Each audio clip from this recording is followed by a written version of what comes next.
I would never want someone else to feel that way. And I would never want someone else to be making those sort of plans, and I would never want someone else to not be believed. They tried to keep it quiet, but at 7:32 this morning, the palace dropped a bombshell no one saw coming. 16 brutal words that changed everything. Royal insiders are calling it the most ruthless move in modern history. What they just did to Meghan will leave you speechless. For years we thought reconciliation was possible. We were wrong. And that hopeful intention of separation is rapidly becoming impossible. The monarchy just made a decision so final, so devastating, that even Meghan herself was caught completely off guard. The palace confirms that all future coordination with the Duchess of Sussex has been formally concluded. That was it. No elaboration, no softening language, no mention of mutual respect or continued dialogue. Just a clean surgical announcement that landed like a stone dropping into still water, sending ripples across every major news network within minutes of its release.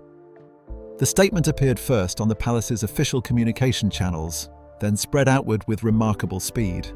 The BBC interrupted its regular morning programming to report the news. Sky News immediately pulled royal correspondents into the studio for analysis. In the United States, where the sun had not yet risen on the East Coast, morning show producers scrambled to adjust their rundowns, trying to make sense of an announcement that seemed to come from nowhere and yet felt like the culmination of something that had been building for a very long time. What struck people most was not necessarily what the statement said, but how it said it. Anyone familiar with royal announcements knows they typically come wrapped in layers of diplomatic language. Phrases like mutual understanding, continued respect, or private family matters are the norm. These carefully chosen words serve as cushioning, softening the impact of difficult decisions and preserving the possibility of future reconciliation. This statement had none of that. It was direct, unambiguous, and absolute. The kind of language institutions use when they have moved past negotiation and into the realm of permanent decisions. Outside Kensington Palace that morning, the December air was cold and still. A small group of reporters who had gathered for routine coverage suddenly found themselves at the centre of a major breaking story. One journalist, a woman who had been covering the royal family for nearly 20 years, was overheard speaking quietly to a colleague. "They've actually done it," she said. "They've drawn the line." Her voice carried a mixture of surprise and recognition, the tone of someone who had sensed this moment might come but hadn't quite believed it would happen so definitively. Inside the palace walls, the atmosphere was equally tense. Senior staff members moved through their morning routines with a strange combination of emotions. There was relief, certainly, because a decision that had been discussed, debated, and agonized over for months had finally been made. But there was also apprehension. The understanding that once such a statement goes public, there is no undoing it. The institution had spoken, and institutions, particularly one as old and carefully managed as the British monarchy, do not typically retract their words. Across the Atlantic, the reaction was immediate and intense. American morning shows devoted entire segments to analysing the language of the announcement. Commentators noted the complete absence of any suggestion of future dialogue or reconciliation. One analyst described it as the coldest official distancing the monarchy has issued in modern memory. Another pointed out that the timing, coming just as the holiday season approached, sent its own unmistakable message. This was not a temporary pause or a cooling-off period. This was the end. For people who had followed the complicated relationship between the palace and the Duke and Duchess of Sussex from the beginning, the announcement felt simultaneously shocking and inevitable. Shocking because despite years of visible tension and public disagreements, many observers had believed the palace would always keep at least a small door open, maintaining the possibility of reconciliation, however distant that possibility might seem. The royal family, after all, has historically valued discretion and the preservation of family bonds, even strained ones. Yet the announcement also felt inevitable to those who had been paying close attention to the pattern of events over the preceding months. The warning signs had been accumulating steadily. Media cycles that seemed coordinated rather than organic. Stories that appeared across multiple outlets using strikingly similar language. Diplomatic concerns raised quietly through official channels. Legal considerations about documentary projects and media appearances. Each individual incident might have been manageable on its own, but together they formed a pattern that suggested something would eventually have to give. The palace had been operating in a reactive mode for a considerable period, responding to each new development as it arose rather than taking definitive action to change the fundamental dynamic. That approach, while perhaps rooted in a desire to preserve family relationships and avoid public confrontation, had created an ongoing state of uncertainty. And uncertainty, particularly for an institution that derives much of its authority from stability and continuity, can become corrosive over time. Now, on this December morning, the uncertainty had been replaced with clarity. The door had not simply been closed. According to the palace's own words, coordination had been formally concluded. The language was deliberately chosen to communicate permanence, to signal that this was not a decision that would be revisited or reconsidered based on changing circumstances or new developments. What remained unclear in those first hours after the announcement was what exactly had pushed the palace to this point. What specific pressures, events, or considerations had transformed years of managed tension into a decisive break? What had happened behind closed doors that made this stark announcement feel necessary to the people who authorized it? And perhaps most importantly, what would the consequences of this decision be, not just for the individuals directly involved, but for the institution of the monarchy itself as it navigated an increasingly complex modern landscape? The answers to these questions would begin to emerge in the days and weeks that followed, as journalists and analysts pieced together the sequence of events that had led to December the 2nd. But in that moment, as the statement circulated around the world and people absorbed its implications, one thing was absolutely clear. Something fundamental had changed in the relationship between Buckingham Palace and the Duchess of Sussex, and that change appeared to be permanent. To understand why the palace made such a decisive move on December the 2nd, it's necessary to look back at the months that came before. This announcement didn't appear out of nowhere. It was the result of a gradual accumulation of pressures, small fractures that widened over time, and a series of events that made the final decision feel not just justified, but necessary to those who made it. Throughout the autumn of 2024, King Charles faced a range of challenges that placed considerable strain on the royal household. His health, while carefully managed and rarely discussed in detail publicly, required adjustments to his schedule. Palace aides made changes to his calendar of engagements, officially citing the need to preserve his energy for constitutional duties that only the monarch could fulfill. This practical reality meant that greater responsibility fell to Prince William, who was already managing a complex balance of state obligations, his role as a father to young children, and the steady expansion of his duties as heir to the throne. Those close to William noticed a shift in his approach during this period. He had always been serious about his responsibilities, but by late September there was something different in his demeanour. He appeared more guarded in public statements, more deliberate in his choice of words, and significantly less willing to entertain conversations about potential reconciliation with his brother and sister-in-law. This wasn't driven by visible anger or dramatic confrontation. It was something quieter and perhaps more concerning, a recognition that the institution he would one day lead could not continue absorbing regular disruption without facing serious consequences. A pattern had emerged that was becoming impossible for palace officials to ignore. Every few weeks, a new narrative would surface in the media. Sometimes these stories appeared in American outlets. Sometimes they emerged through carefully placed interviews with unnamed sources. And sometimes they spread through social media channels in ways that seemed coordinated in their timing and messaging. The specific content of these stories varied, but their effect remained remarkably consistent. They pulled focus away from the work being done by active members of the royal family, reignited old controversies that had seemingly been settled, and forced the palace into a reactive posture where they found themselves constantly responding to claims rather than controlling their own narrative. Princess Catherine found herself increasingly drawn into these media cycles despite her efforts to maintain focus on her work. She had spent years carefully building a public reputation grounded in steady service and genuine engagement with her charitable causes, particularly those involving early childhood development. Yet unnamed sources continued to suggest tensions between her and Meghan, despite the two having minimal contact for several years. Reports would surface claiming internal conflicts over charitable initiatives, even when the two women were working in completely different areas with different organizations.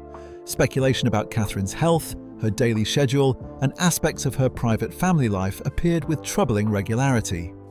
Most of these stories were either completely untrue or so distorted as to be unrecognizable from the actual facts. But truth and falsity almost seemed beside the point.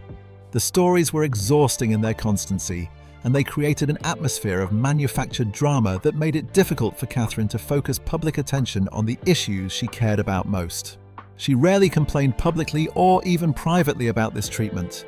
She simply continued her work, raising her children, supporting her causes, and maintaining the kind of dignified composure that made the attacks on her seem petty and baseless by comparison. William, however, watched his wife navigate this ongoing situation and saw the toll it was taking, even if Catherine herself wouldn't acknowledge it.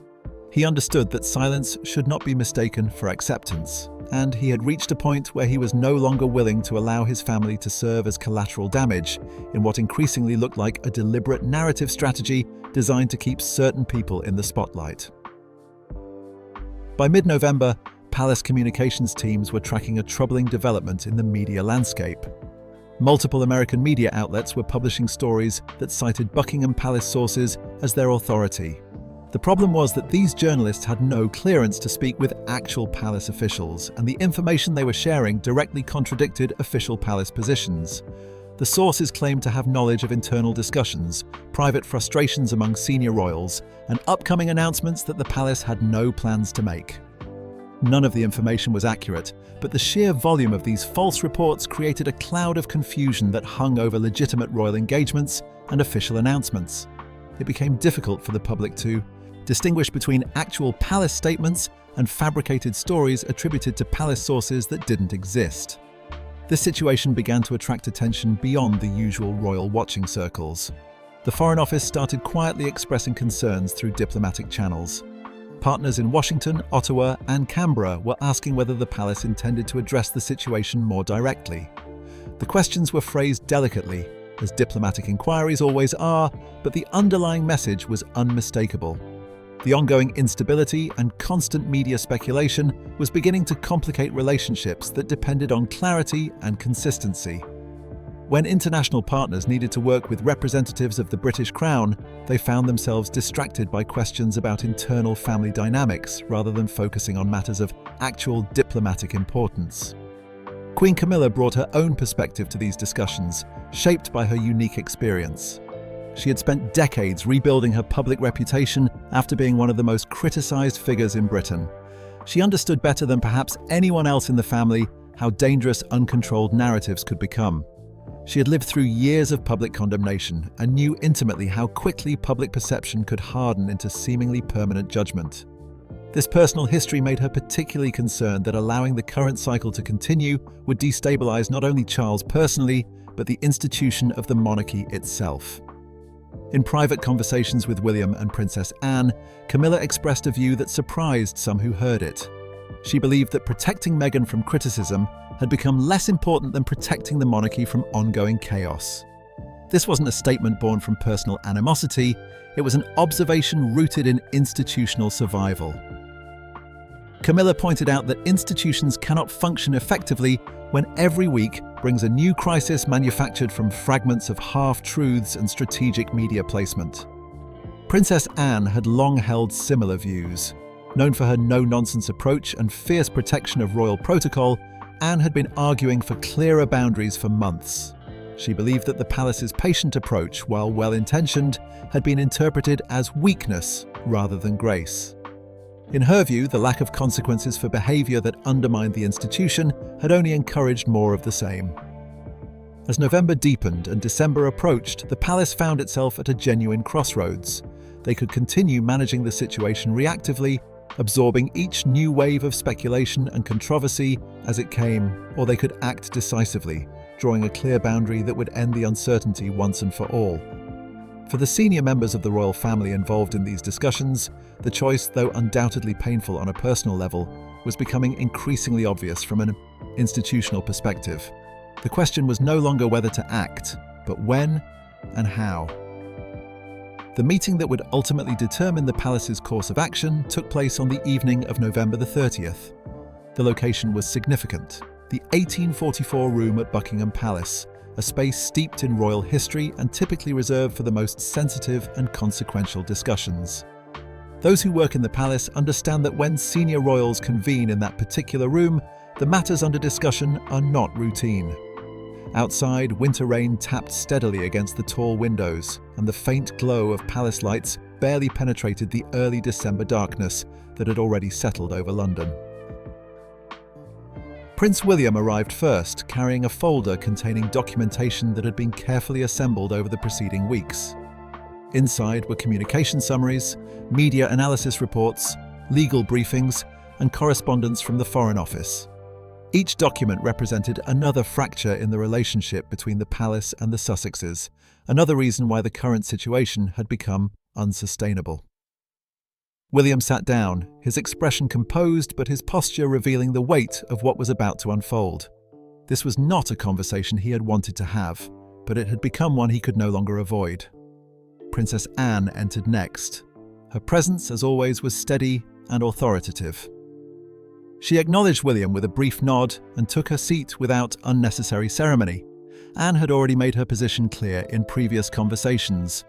In her view, the institution could not afford another year of reactive crisis management. If boundaries needed to be drawn, they needed to be drawn firmly, and they needed to hold regardless of emotional discomfort or public criticism. Queen Camilla arrived moments later, still wearing her dark winter coat. Her face carried an expression that balanced genuine concern with quiet resolve. She understood perhaps better than anyone the emotional cost of what they were about to discuss. She also understood the necessity. Charles's health and peace of mind, the stability of the monarchy, and the cohesion of the working royal family all depended on bringing an end to the cycle of disruption that had dominated much of the past year. When the private secretary closed the doors behind them, the room fell into a heavy silence. William was the first to speak. "Before we proceed," he said quietly, "I want it understood that this decision concerns the future of the crown, not personal grievances." It was a deliberate framing, carefully chosen to strip emotion from a conversation that could easily spiral into bitterness and recrimination. William wanted the discussion to focus on institutional needs rather than personal feelings. Anne pushed forward a stack of documents across the polished table. "These detail the coordinated media efforts we have tracked over the past 4 months," she explained. "The pattern is unmistakable. Someone is actively working to destabilize our public narrative, and the evidence points consistently in one direction." The documents contained examples of suspiciously similar stories appearing across multiple media outlets, false attributions to palace sources, and carefully timed releases that seemed designed to overshadow positive royal news. Camilla added her perspective, speaking in a low but certain voice. "Your father cannot carry another season of this," she told William. He barely recovered from the last cycle of media attention and family tension. "If we allow this documentary project to launch during the Christmas season, it will consume everything we have worked to rebuild." The reference was to intelligence the palace had received about a documentary in development, one that would revisit old grievances and frame Meghan's departure from royal life as institutional failure rather than personal choice. William reviewed the materials before him again, though he had already studied every detail multiple times. The false palace sources that didn't actually exist. The coordinated attacks on Catherine that appeared timed to undermine her positive initiatives. The diplomatic complications that had been raised through official government channels. The documentary proposal was clearly designed to dominate headlines during the monarchy's most symbolically important season. Each piece on its own might have been manageable, an unfortunate but survivable difficulty. Together they formed a picture that could no longer be ignored or explained away.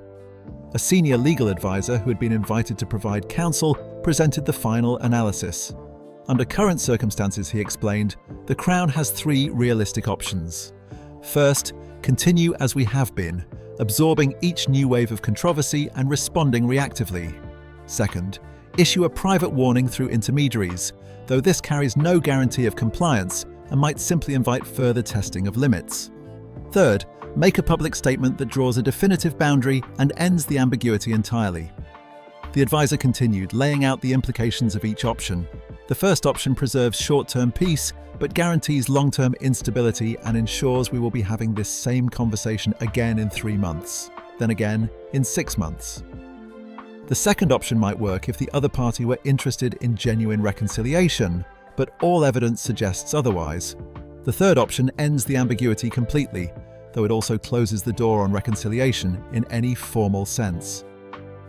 The room fell silent again as everyone absorbed the stark clarity of the choice before them. William looked at Anne, then at Camilla, then down at the papers spread across the table. He understood what the third option truly meant. It meant publicly severing coordination with Meghan.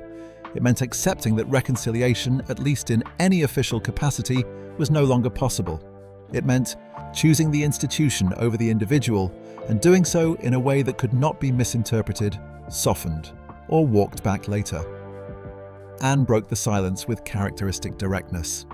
"William, you know what must be done. If we do not act now, we will face this same conversation again in 3 months, and then again in 6. The pattern will not stop unless we stop it." Her words carried no malice, only a pragmatic assessment of reality based on months of observation. Camilla leaned forward slightly, adding her support. "The statement does not need to be cruel," she said. "It simply needs to be clear. We are not attacking anyone, we are protecting something." Her phrasing was careful, reflecting her understanding of how public perception would interpret whatever action they took. William exhaled slowly, a visible release of tension that had been building throughout the conversation. "Then we proceed," he said. "The statement must be final, unambiguous, and released before this documentary proposal gains any further traction. No half measures, no room for reinterpretation, no language that leaves the door open for future misunderstanding." The drafting process began immediately. Senior communication staff worked through the night, testing different phrasings, refining tone, and ensuring that every word carried the weight of institutional authority without crossing into personal condemnation. William rejected multiple versions over the course of those hours. "Too vague," he said of one draft. "Too harsh," he said of another. "Too apologetic," he said of a third. He wanted precision above all else. He wanted finality. And he wanted the world to understand that this decision, however difficult it had been to make, was irreversible. By dawn on December the 2nd, the final draft had been completed and approved. 16 words that would fundamentally reshape the monarchy's relationship with the Duchess of Sussex. As palace staff prepared for the statement's release, William stood alone in the dim morning light of the 1844 room. He knew that in a few hours the world would understand what the palace had finally chosen. Stability over sentiment, clarity over chaos, and the future over the past. The statement went live at exactly 7:32 on the morning of December the 2nd. It appeared first on the palace's official communications platform, a single sentence displayed against a plain white background. The palace confirms that all future coordination with the Duchess of Sussex has been formally concluded. There was no explanation attached, no context provided, no diplomatic softening of the message. Just 16 words that carried the unmistakable weight of a door closing permanently. Within 60 seconds, notifications began exploding across newsrooms around the world. The BBC interrupted its regular morning broadcast to report the news. Sky News immediately scrambled its team of royal correspondents. ITV pulled analysts from their desks and rushed them into studios. On social media platforms, the announcement spread with a speed that surprised even those who understood the global appetite for royal news and drama. The statement was being shared, screenshot, analysed and debated before most people in Britain had finished their morning coffee. What made the statement so striking was not only what it said, but what it deliberately refused to say. There was no mention of continued respect for the Duchess, no reference to the shared history between the family and Meghan, no suggestion that circumstances might evolve or that the situation could be revisited in the future. The palace had chosen language specifically designed to communicate one message with absolute clarity. This chapter is over, and it will not be reopened. In California, where dawn had not yet broken, the notification reached the home of Harry and Meghan shortly after 4 in the morning. According to sources with knowledge of the situation, the reaction was one of stunned silence. Harry, who had spent years attempting to navigate the impossible space between loyalty to his wife and connection to his birth family, reportedly stared at his phone screen for a long moment before setting it down without saying a word. The finality of the statement seemed to require no immediate response because there was nothing left to negotiate or discuss. Meghan's response, according to those close to her, was quieter but equally profound. She had apparently prepared herself for various possible outcomes over the preceding months. A private warning delivered through intermediaries, a request for dialogue mediated by trusted advisors, even a public rebuke, provided it was framed with at least some diplomatic language that preserved a pathway forward. But this, a formal conclusion of coordination delivered without any preamble or explanation, felt different.